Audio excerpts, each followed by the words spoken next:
Hey guys, welcome back to the channel. This is part 1 of our story. If you like this what if story and want to see part 2, let me know in the comments below. Before we start, don't forget to like, subscribe, and share this video with your friends. Also, check the description for more great content and my playlist. This story was posted by YourAdvrageTrash on Wattpad. Now let's start. Izuku's POV. I can't believe this random hobo thought it would be a good idea to pick up a random cat off of the streets. Doesn't he know I could have rabies or something? Putting that aside, this scarf is pretty warm. As I laid in the scarf, I closed my eyes and let sleep take over. Aizawa's POV. I started to hear soft purrs come from my scarf, so I looked down to see the tiny kitten sleeping. I got back to my hero work because how am I going to feed the cats at the house? Time skipped to 𝐒𝐮𝐬𝐻 in the morning. Walking into the house, I heard Mike scream, 𝐻𝐿𝐿, you're back. I grumbled as I shushed him. I started to feel the kitten shuffling in my scarf, so I took it out and put it on the ground as Mike watched me surprised. I felt a smile creep up on my face as the tiny kitty looked around. Hisashi's POV. I wasn't surprised that 𝐀𝐮𝐿𝐿 came home with a cat. The thing that surprised me was that the cat had clothes like it was a human. It was looking around curious until it bumped into my foot. The weird this is that this tiny cat backed up and lowered its head like it did something bad and was waiting for punishment. I walked over to the shaking cat and started to pet it, showing that I wasn't a bad person. It leaned into my touch and it was purring. Hey 𝐀𝐮𝐿, can you get this kitten some food? He simply nodded as he walked past me. As I looked over the kitten, I noticed it had some scars and a burn mark on it. Weird, this is what he looked like. Happy face. Izuku's POV. I fully woke up when I was put on the floor. I started to look around at my new surroundings until I bumped into a foot. I started to panic because I thought I was going to get punished, so I looked at the ground. As I waited to get kicked or hit, I felt a soft, caring touch, so I started to purr. I heard the man say something about food, but I was too happy to care. A bit later, I heard a plate clunk in front of me. I looked at it and saw that it had fish on it. I looked up at the two people who were standing in front of me and tilted my head to the side. The hobo man said that I could eat it, so I quickly ate the fish. Both of the men in front of me looked concerned for me.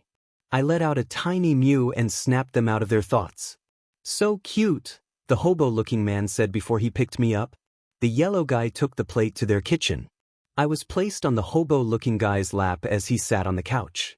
I sat down on his lap looking around. This place is so mysterious, I thought to myself. I had failed to notice that the hobo-looking man had taken off my backpack, and the second it came off it poofed back to its normal size. It took all I had to hold back a tiny kitten laugh when my backpack changed back. 𝐻𝐿𝐿, my god, his face, I thought. Now the yellow banana-looking guy was watching what happened. Well, apparently the backpack was enough to pique his interest in my kitty jumper. He reached out to take my clothes off. Now don't get me wrong, yeah, I am in my cat form, and because I am naturally a Neko, I don't have drawbacks in this form, but if he takes my clothes off, all my clothes come off, and when I change back I won't have any clothes on. I started swiping at the hobo guys with my claws out every time he tried to take my clothes off, but while I was dealing with him, the banana guy came behind me and took off my jumper. Oh, that was the only thing that crossed my mind as all of my clothes poofed in his arms. Great, now I'm naked and they have access to my backpack. Aizawa's POV. Well, that was surprising, I thought. We now had a full set of clothes and a normal-sized backpack, and that wasn't even the weirdest thing. The tiny kitten seems to be embarrassed. It jumped off of my lap and ran into our bedroom. Then I saw green smoke come from our room and heard a tiny voice. See, can I have my clothes back? Izuku's POV. I jumped off the hobo's lap and ran into a bedroom. No, no, no, no, no. What am I supposed to do? I thought to myself. I decided that I should just change back and ask for my clothes. As I changed back, I mentally cursed at myself, forgetting that green smoke appears when I changed back. Now I'm definitely not going to get my clothes, they'll throw me out with nothing, I worried. See, can I have my clothes back? I said, peeking my head out of the bedroom. Oh, of course, little listener. I could tell he was a bit shaken up as he handed my clothes to me. I quickly put my clothes on and ran out to meet the two people. I looked at the ground and said, I'm sorry for what I did. You can punish me now. Aizawa's POV. What did this kid just say? He's talking about getting punished, but he's just 6. I decided to speak up and say, what do you mean get punished? So you're not going to punish me for coming into your house? No, it's not your fault, it's mine. I picked you up and brung you in here, I said in a soft voice, showing that I'm not a threat to him. The little boy started to cry, so I looked over at 𝐻𝐻𝐼 for help. 𝐻𝐻𝐼 just gave me a confused look, and before I could think about anything I was already hugging this tiny boy. Izuku's POV, I started to cry as soon I heard that I wasn't going to be hit or kicked. I think the hobo guy thought I was crying for a different reason because a pair of arms pulled me into a hug to calm me down. It took a while for me to calm down, but when I did, the hobo man started talking to me. Are you feeling better now? I simply nodded my head. Okay, can you tell me why you were out on the streets? Hearing those few words made everything I forgot about hit me like a bus. I was kicked out of my house after I scratched my father. My ears flattened on my head as I broke down sobbing as I remembered that I would have nowhere to go. Time skip brought to you by a sad Neko. I wiped my tears away with my hand as I got up to get my backpack to go to the streets. Where are you going? Oh, I forgot about those guys. I'm going back to my house, I quickly replied. I mentally cringed at calling the streets. I ran out the door before they could ask me where I lived. I wonder if I'll see them again. POV, it has been about a week since Izuku has seen Aizawa and 𝐻𝐻𝐼. Izuku started to fight a kid with an air-based quirk when they tried to take his cardboard box he stayed in. It was a while before the fight ended. When it did, Izuku on the ground covered in his own blood. I wonder if those two kind people will let me wash myself. Izuku wondered to himself as he walked towards Aizawa's house. Izuku knocked on Aizawa's door and waited for him to come. When the door opened, Aizawa said, "What the F problem, child?" Can I come in please, mister?" Izuku nervously stated. "Yes, sure, but when you come in can you tell me what happened?" Aizawa asked, wondering what happened to the little boy. Once Izuku went into the house, he explained that someone wanted to take his cardboard box that he was living in, so he tried protected it and failed. Aizawa sighed and then told the little Neko to come into his bathroom. Izuku reluctantly followed the grown man, but he could tell that he didn't mean harm. Aizawa's POV, I started to run the bath water so I could wash the problem child. While I was running the water, the tiny boy seemed interested in it. His half-burnt tail was swishing side to side and his ears were twitching. I couldn't help but chuckle when I saw the boy doing this. Once I tested water to see if it was the right temperature, I sat the child down to take off his bloody clothes. Holy All Might! This boy had a bunch of scars. I gently set the skinny, fragile boy in the bath. I heard him quietly hiss when the water touched his cuts and bruises. I put shampoo in my hand and gently rubbed his fluffy hair in between his ears. Why did I decide to clean this tiny boy? I wondered. I was brought out of my thought process when I heard soft purring. I looked up to see the boy purring. Of course he's a cat, I chuckled to myself. After I was done washing off the boy, I started to wrap up all of the cuts and bruises that he received during the fight. I wondered how he got the big burn mark though. I pushed all the thoughts aside for now and continued to wrap the bruises. Izuku's POV, how did I get in this situation? I thought as I laid on the hobo's couch. The smell of fish started to come from the kitchen. I jumped up and looked over to see what the hobo was doing. Geez, I need to find a new name to call the hobo. Well, he smells like coffee, so I guess I'll call him Coffee, I thought. Anyways, Coffee was in the kitchen making fish. I got up and walked to the kitchen to watch him cook. What are you doing walking around? Coffee said. I got bored and decided to watch you. I replied. Are you hungry? He said after a while. I nodded my head. I was starving. I haven't eaten in a week. Okay, then tell me how you got that burn and then I'll give you some fish. Izuku's POV, wait, did I hear that right? He just asked me how I got my burn scar. You will never mind, I'm not that hungry, I stated quietly. Yeah, that's a lie, Coffee deadpanned.